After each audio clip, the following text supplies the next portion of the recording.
Namaskar and welcome to our year-end program on the global economy. There was something special about India in the year 2023.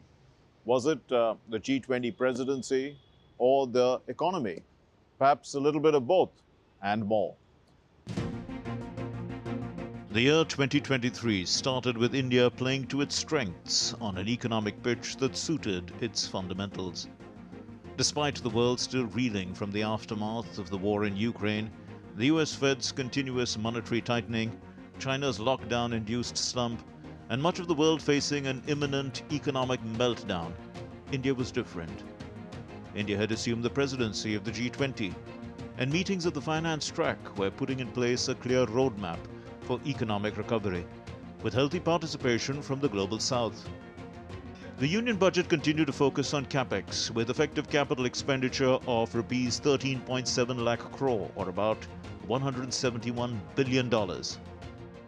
The world has recognized the Indian economy as a bright star. Our current year's economic growth is estimated to be at 7%. It is notable that this is the highest among all the major economies.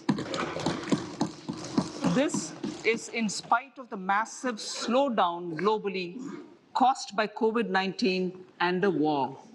The Indian economy is therefore on the right track and, despite a time of challenges, heading towards a bright future.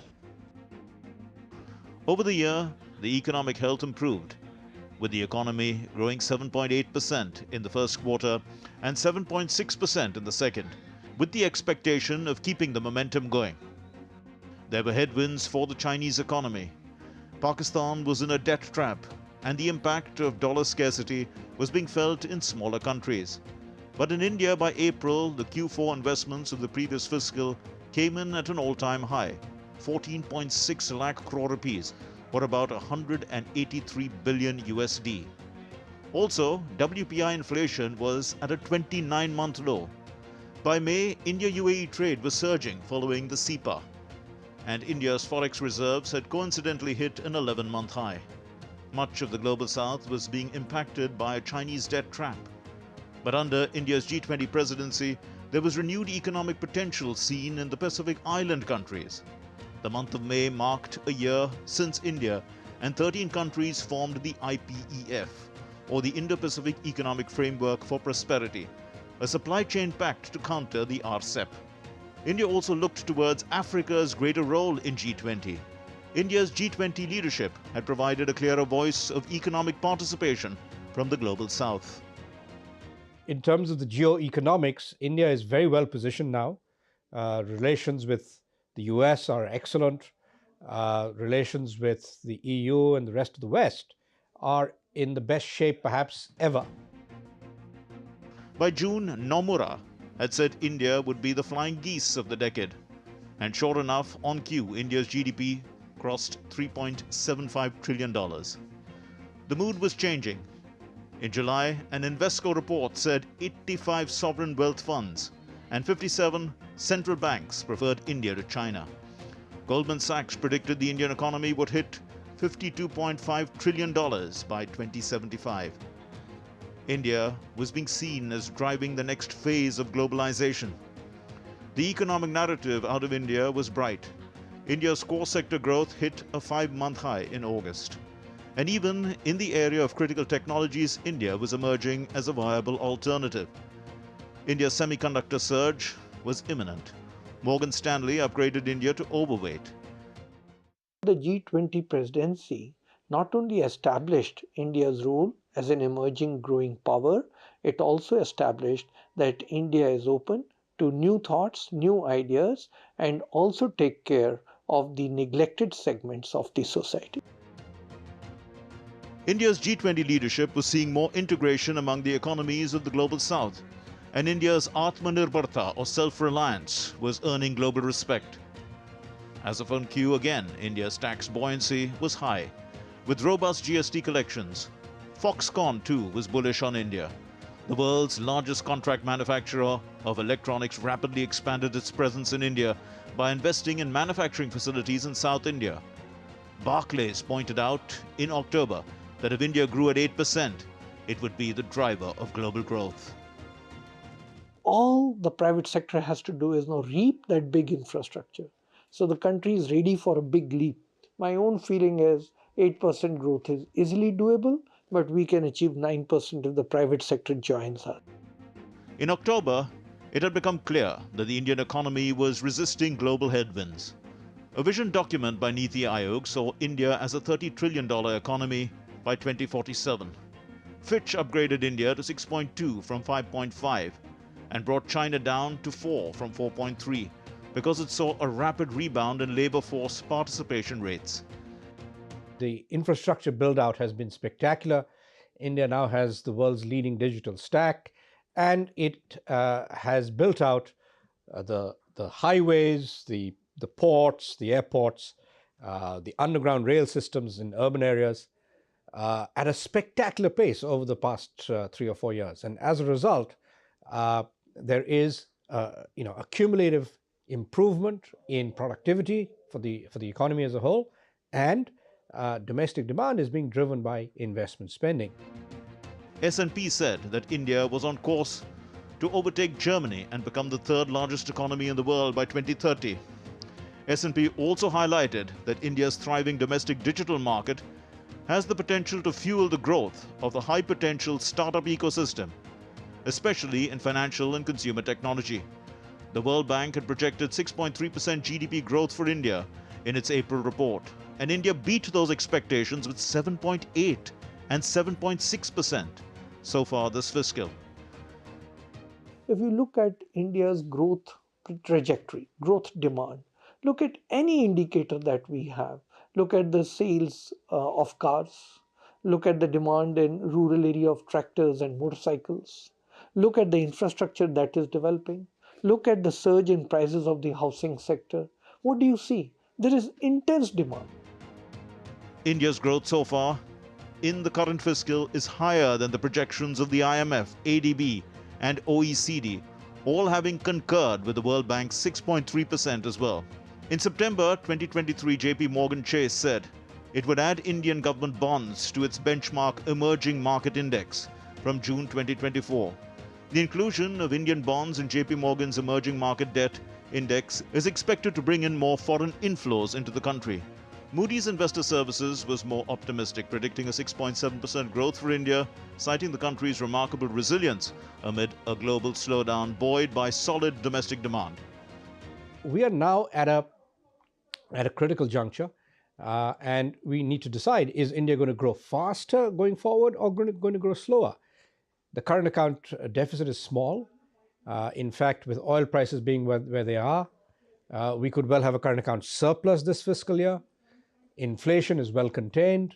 Therefore, India has none of the signs of overheating that it has typically had during periods of rapid economic growth. Towards the end of the year, India's sound economic management saw inflation stabilize, falling to 4.87%. Finance Minister Sitharaman said it is within the range of 2 to 6%. An RBI report also pointed out the combined gross fiscal deficit of states was 2.8% as a result of good GST collections. There is no other country which is offering the opportunities that India is offering. And as you know, stock market reflects that sentiment. This stock market is sort of a barometer, an indicator of what's happening in the economy. India has outperformed most emerging markets in the last 10, 20, 30 years. In any sort of horizon you look at, India has outperformed. Giving the economy a thumbs up, the Indian stock markets hit lifetime highs first in July and then again in November and December, with the Sensex crossing 70,000 for the first time ever. The major indices gained about 16% in the calendar year. The US Fed continued to suck in as many dollars as it could to tame inflation, but it had its consequences on the global economy. After all, the USD is the global reserve currency.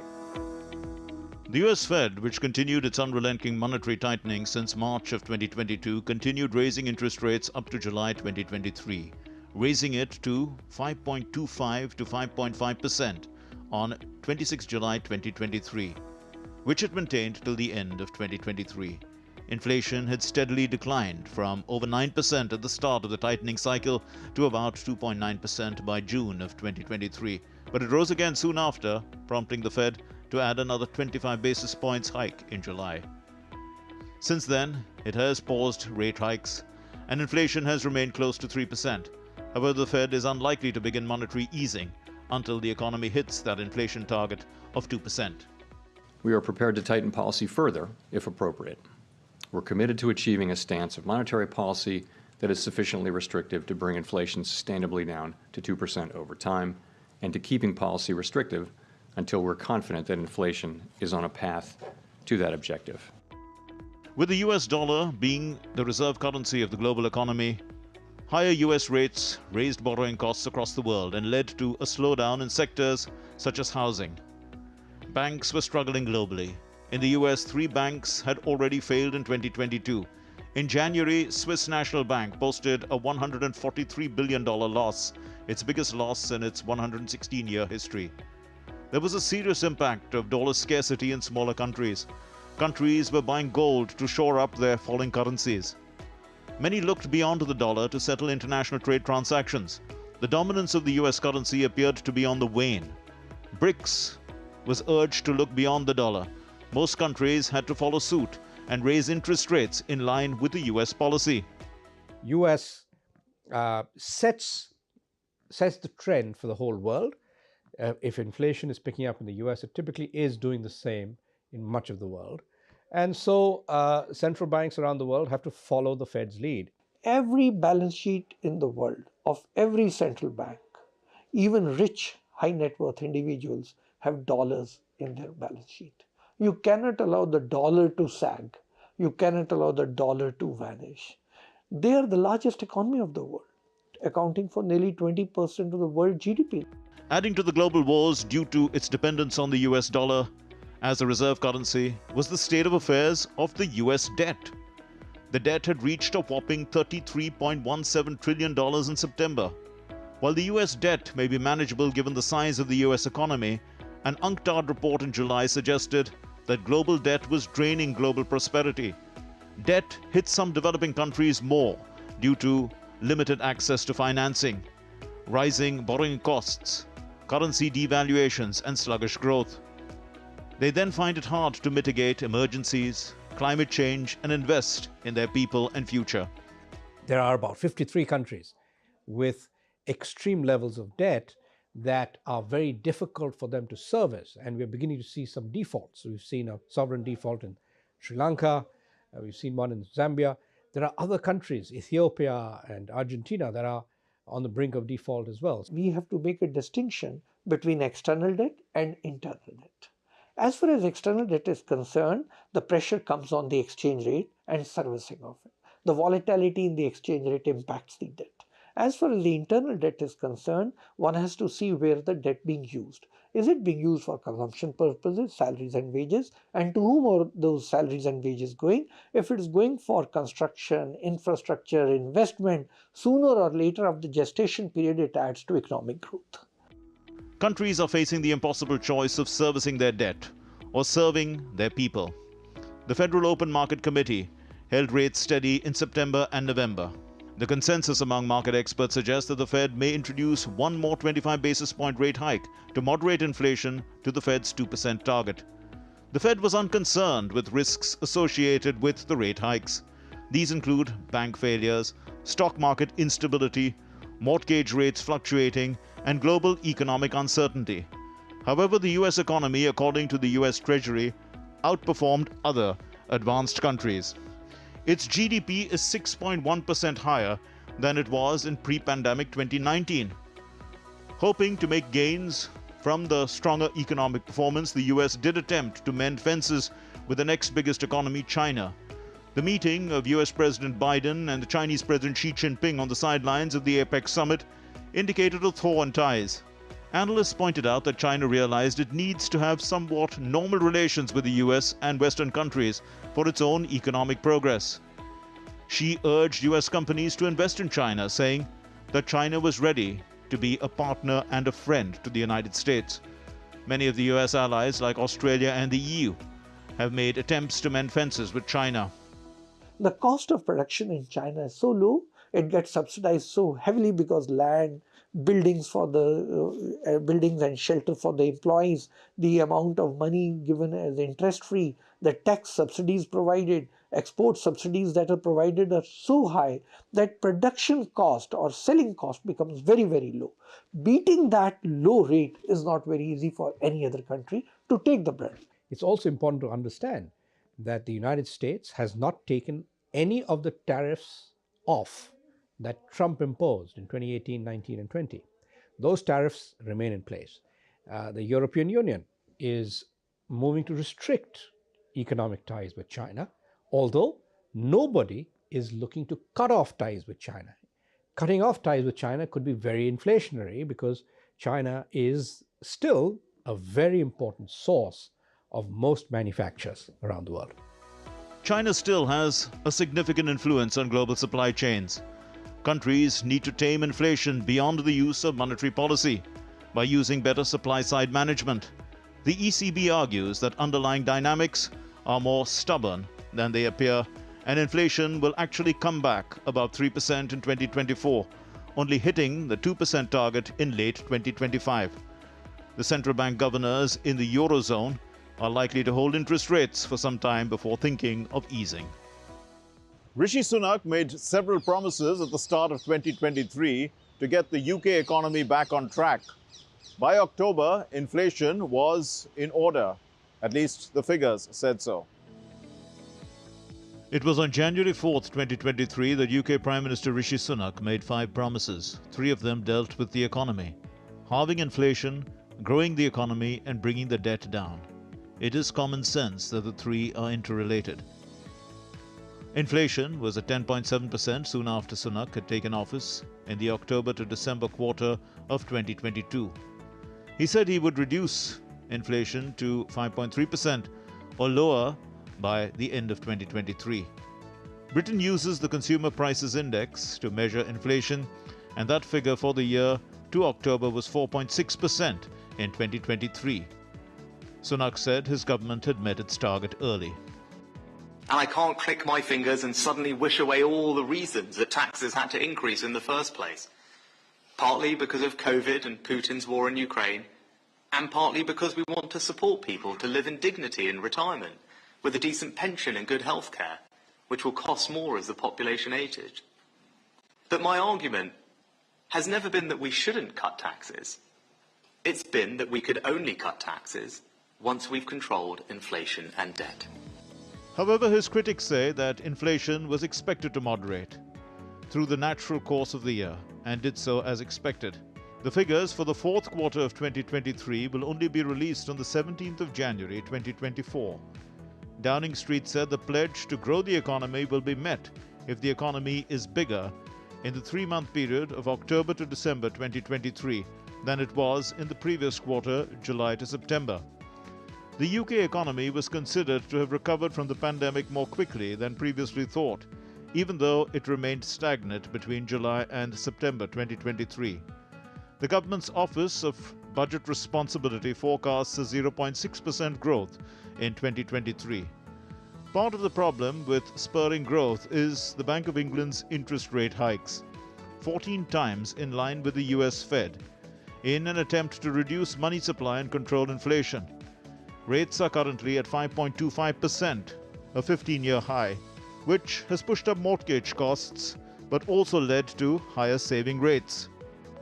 So now you can trust me when I say that we can start to responsibly cut taxes. And we will now move to the next phase of our plan to grow our economy by reducing debt, cutting tax and rewarding hard work, building domestic sustainable energy, backing British business, and delivering world-class education. In the autumn statement in November, the UK Chancellor Jeremy Hunt said that the government was on track to meet its debt pledge. Debt as a proportion of GDP is expected only to fall in 2027-28 and 2028-29. However, if the Sunak government starts to reduce taxes and subsidize fuels, then the debt is bound to go up once again. They raise the taxes, they cut down on the demand, and that is why he has a cake, he has a share in the cake that they've brought inflation and tamed inflation down. Now he is talking of tax cuts, and I think that's a brilliant idea. That is a brilliant idea because what he's trying to say, he wants to spur the growth of the economy. Between September 2022 and March 2023, the UK experienced 7 months of double-digit inflation, which peaked at 11.1% in October of 2022. As of the most recent month, food had replaced housing and energy as the sector with the highest inflation rate. Food prices in June 2023 were rising at 17.3%, while housing and inflation was at 12%. The last time that Britain had a similar inflation was in 1992, when inflation was 8.4%. But for almost 3 decades, 1993 to 2021, the UK inflation rate had never exceeded 5.4% and was usually at much lower levels. The inflation that Sunak pledged to halve was the result of twin external blows of COVID and the war in Ukraine. It led to a serious cost of living crisis in the UK. Soaring food and energy bills hit UK households hard, leaving Sunak with the unenviable task of taking tough, unpopular decisions on taxes. Economists said the main reason for inflation falling from its peak of 11.1% in October 2021 is due to a fall in the energy price cap and the Bank of England's decision to raise interest rates in a bid to cool demand and slow price rise. Despite October's fall, the UK is still some way off meeting the Bank of England's 2% inflation target. UK inflation remains higher than in the US, France, and Germany. A property crisis can really pull down any economy. China's Evergrande tried to be Overgrande and ended up as being Nevergrande. But there are systemic issues building up in the Chinese economy. The Chinese economy had for several decades been standing out for its resilience and as a growth engine amid economic turmoil. Pre-COVID, it had emerged as an economy that had risen to become 3/4 the size of the US economy. But that golden period couldn't last forever. China's growth was powered strongly by investments in the real estate sector. It was also largely financed by an inefficient banking sector. Another concern is the labor force shrinking. Analysts began to say the Chinese economy was in the doldrums because of the real estate slump, increased default, and an all-time high unemployment rate. Through the year, the Bank of China had to intervene to keep the markets from falling too sharply and to sustain the yuan. From 2004 onwards, when China was manipulating its exchange rate and keeping it very low, that this is a phenomenon which can't last very long. Somehow, because there's no transparency, because the Chinese always found a way of moving around their challenges and problems, the rest of the world did not know what is happening inside. Most of it was fiscal support in large numbers and monetary policy which was manipulative. And the exchange rate which was always manipulated, and the international reserves that they build on the sly, I would say, they were able to overcome any of these challenges. The real estate sector is the single biggest contributor to Chinese GDP. And when it takes a hit, so does the Chinese economy. A court hearing into the liquidation petition of China's Evergrande Group was adjourned till January of 2024. Evergrande became the world's most indebted property developer, with more than $300 billion of total liabilities. It defaulted on its offshore debt in late 2021 and became the poster child of a debt crisis that has since engulfed China's property sector. Evergrande was once China's leading real estate firm. By June of 2023, it had an estimated debt of $328 billion. Beijing saw the massive debt as a threat to the country's financial stability and overall economic well-being. Experts express concerns about the crisis potentially causing global repercussions. It is a massive real estate crisis. The only way to deal with this is for China to allow property prices to decline 40 to 60% across the country. It is very difficult for China to do that because local governments depend on land sales as a key source of revenue.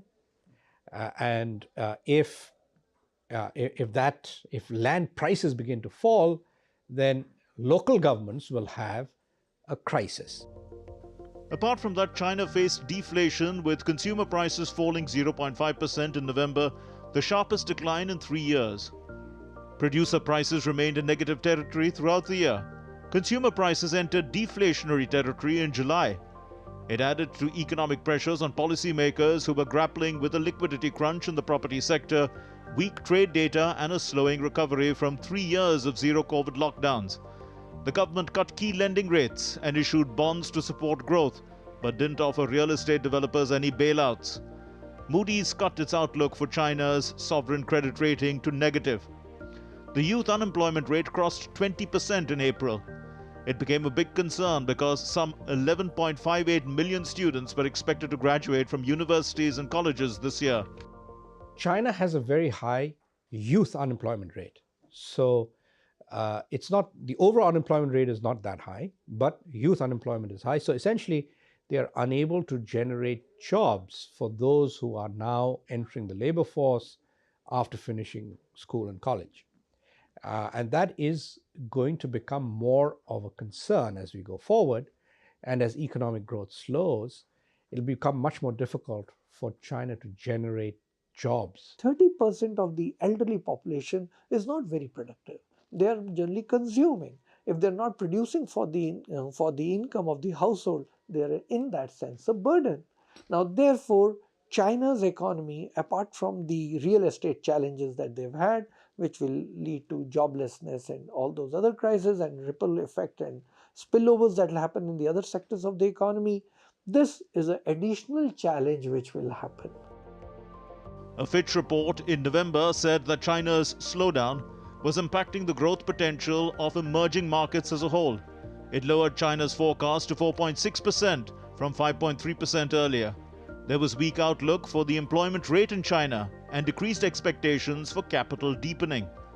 Because of China's impact on emerging markets, the total of 10 emerging markets remain below pre-pandemic potential growth projections. Remove China from the picture, and the other 9 are above pre-pandemic growth potential. That's the global economy in 2023. Thanks for watching. Namaskar.